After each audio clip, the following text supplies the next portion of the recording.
Gregoire Marsh winning this event 3 times previously. The number 6 seed taking on Joelle Makin, the number 3 seed of Wales.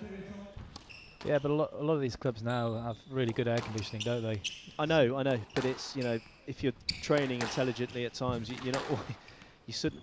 I wouldn't have put myself in an air-conditioned area all the time because you know you still get scenarios with the outdoor courts like we have in Colombia when there was the outdoor court. You're playing in the natural environment. Yep. You haven't got air conditioning. In Egypt. In Egypt as well at times. So that might be a factor possibly, but.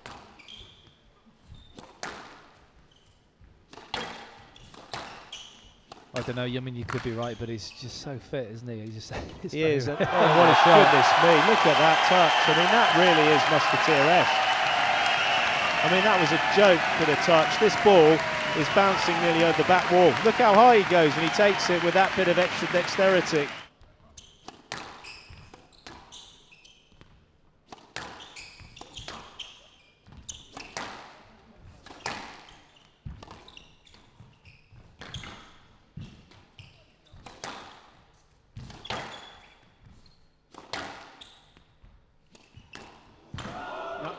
Great shot.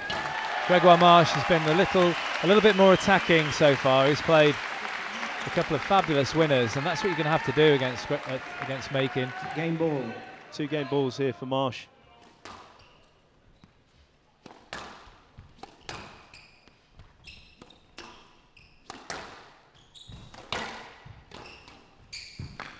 Down. Well, Joelle Makin is the right shot to play. Clips the top of the tin. Marsh leads, 1 game to love. Gregoire Marsh capitalises a very high quality first game.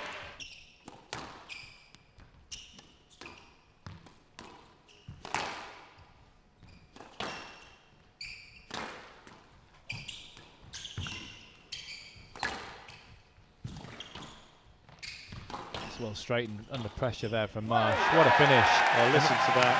Listen to that. I mean, that is... wonderful. I mean, this is what he's doing a lot better than Makin at the moment. That's why he's 1-0 up.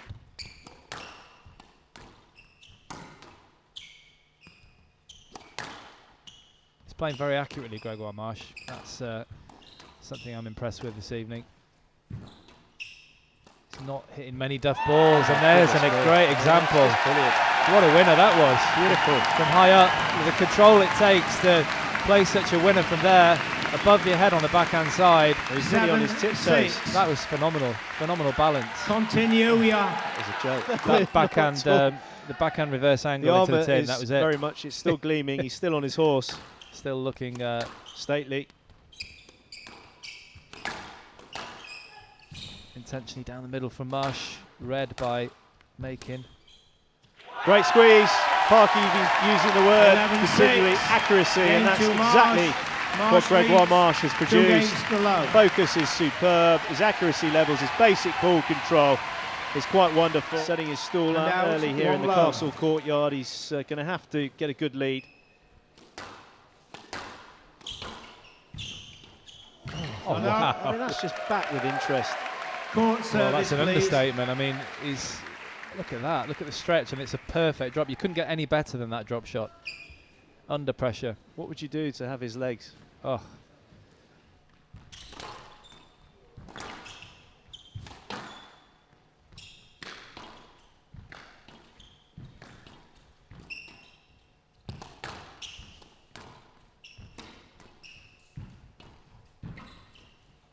This is brilliant.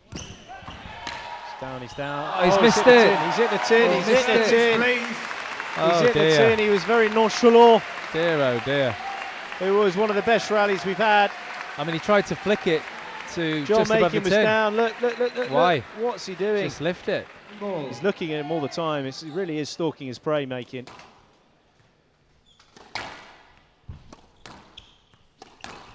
Yeah, and this is why we thought the best of 5 might help the higher seeds. He's got him. He's got him. So Joelle Makin. Game 2, Makin. Response, as Parky said, far too good a player to be going down 3-love, even with the level that Gregoire Marsh has been playing. And we have got a serious battle on our hands here in the castle. 63 minutes. Gregoire Marsh leads 2 games to 1. Well, this is it. This is the test now for Gregoire Marsh, because there was that dodgy period at the mid-stage of the third where he started talking and getting really involved, and you thought, we've seen this so many times before, and then it all kind of goes down. He kind of brought it back a little bit more, but then the physicality started to really come into it. And Joel Makin, I mean, he's going to get more confident now. He's got the game underneath.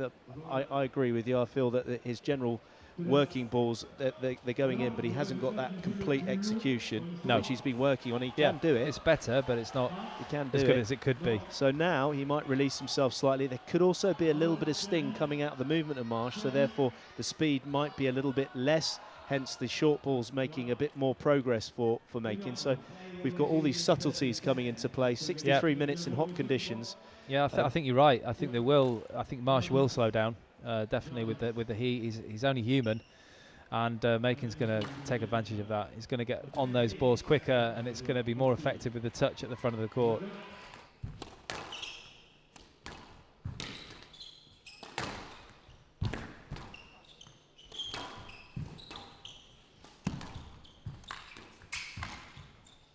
That's a great shot from Makin. It's appealing the pickup from Marsh. Rally goes on.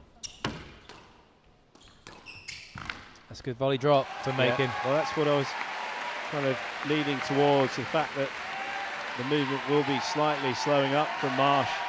Yeah, so those shots are going to become more effective. Yeah, well, the ball's softening.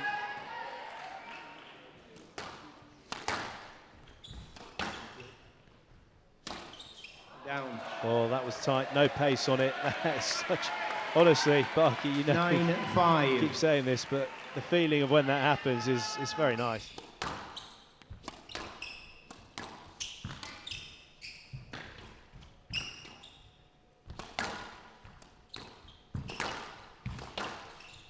Stroke to Makin. Well, Joel Makin couldn't get off court fast enough there. Literally. Has he got a review, Gregoire? I'm not sure. Ready to play. Ready to play. Well, he's asking Would for a have been review, dangerous but to play it. 11-7, game to Makin. John Massarella hasn't said he hasn't got a review. Just said ready to play.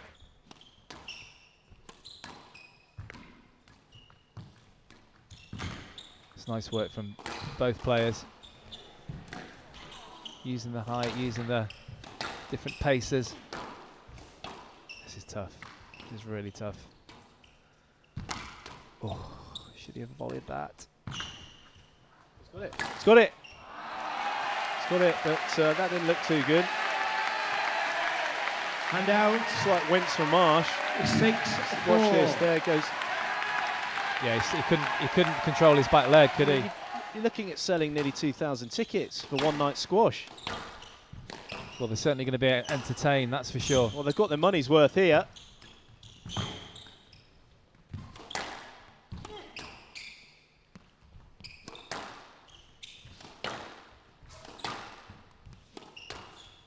I mean, I don't know how much tickets are, but would you rather watch this or a 0-0 draw at Telford for the whole match? To give himself 3 match balls for a place in the final.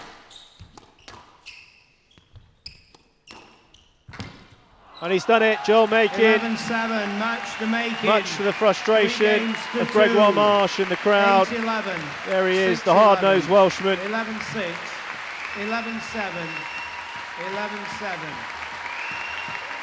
11-7. He's hard-nosed, isn't he? You think there might be a little bit of a hug or something, but, or a pat on the back. Pat on the back, but no, waiting for the handshake. 96-minute marathon, a tremendous first semi-final. Joel Makin coming back from 2 games to love down. Once Zahed Salem, the number 4 seed from Egypt, taking on Coll, the number 2 seed from New Zealand. Yeah, he's got a very classic, nice technique, Zahed Salem. There's not a huge amount that could go wrong with it under pressure. There's a bit of a kind of twizzle in the backhand, but it's so grooved, and he times it so well with his movement. It's quite smooth. Look at that, the punching, wonderful. Punching of the ball, the low kills. We saw it beforehand, the previous rally. Look at that there. Coll just trying to steady the ship down this backhand wing. Yeah, he's done well to get back to parity. He was 8-5 down, I think, in this first.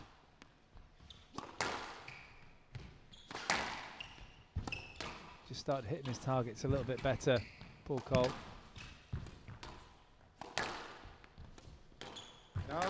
Just clipping the top of the tin. Conceded by Zahed Salem straight away. Just having a word with the referee to keep on the ball. Well, I don't year or two, Paul Coll, but that game against Castanet, I know he was inspired, Castanet, but nicely played. So waiting for the opportunity. Paul Coll, Zahed Salem furious with himself. He had a good lead in that first. 13 minutes, very fast tempo, pace set by Zahed Salem, but it's Paul Coll that leads 1-0.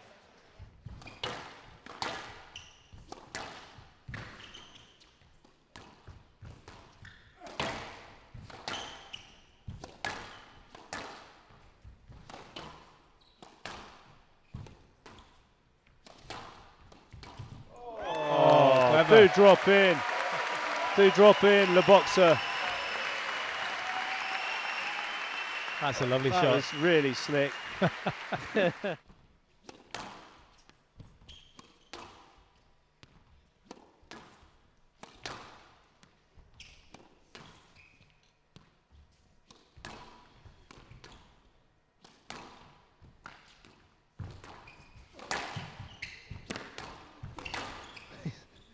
Unleashing it there, but he opened up a bit too much, a bit overexcited. The atmosphere is still electric here in Nantes.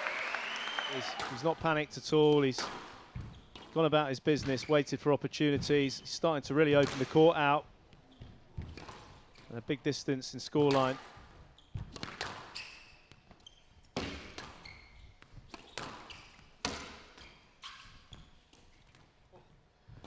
Don't know about that one. Got what it deserved. It's a bit scrappy.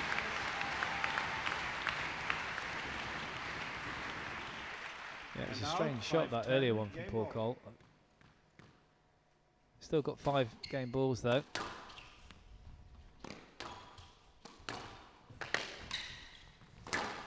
Yeah. Well put away, very clinical from the New Zealander. And when we were thinking that things were looking a little bit dangerous for him, he comes through. Well, Parky, impressive stuff from Paul Coll. I mean, a few unforced errors really from Zahed Salem. I feel he's trying to be really proactive and attack Paul Coll, but I do feel he needs to get a little bit more defensive play and a little bit more patience, really. I mean, it's been a short duration here, you know, so far for the 2-love lead. The pace has been fast, but, you know, it's like if his 1-2 doesn't go in, and it comes back, then he panics and hits the tin. He doesn't need to do that. He's in good shape, and he should reset the rally and go again. Yeah, there's no base, Joey, to his game at the moment. I was impressed with him. We were both impressed with him against James Wilstrop, but it was a best of 3. This is a best of 5. It's a semi-final against somebody in the peak of their form in their career, really, in Paul Coll. And you've got to have a base. It's not changed for however long squash has been around. You've got to have that base before you can start playing at the front of the court, and he's been doing it a little bit too soon, and yeah, he needs to get back to basics.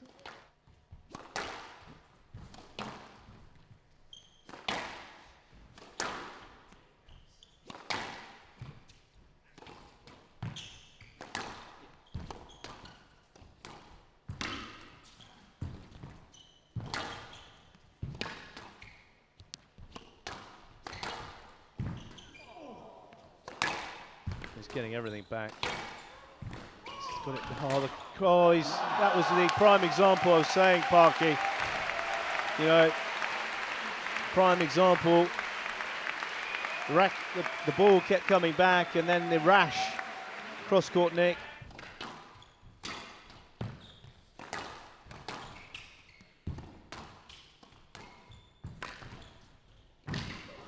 Oh, here we go. He didn't do it. Back on it. Oh, he thought about it. That was a really good drop shot from the back wall post. It's gone. It's an incredible rally. It's a great rally. Yes, let. Ends in a let ball. It wasn't a stroke, that's for sure, but once again, the crowd lift the players, really appreciate the flip. Look at that. Oh, that was a massive. It really did land on his chest there.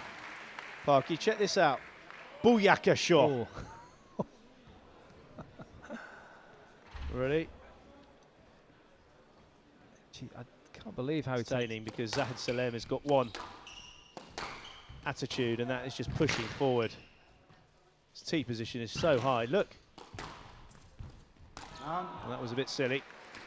Yeah, it was the wrong shot. It was on the run, under pressure. 8-7. This is the kind of area where you've got to defend.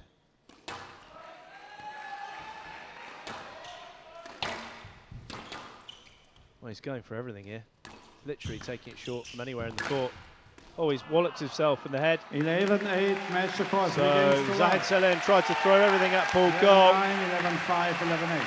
But he was sharp and he was ready. Paul Coll really ready. Tidied up the play very, very well. Tempo was electric. Accuracy was there. 40 minutes, just what the doctor ordered for Paul Coll.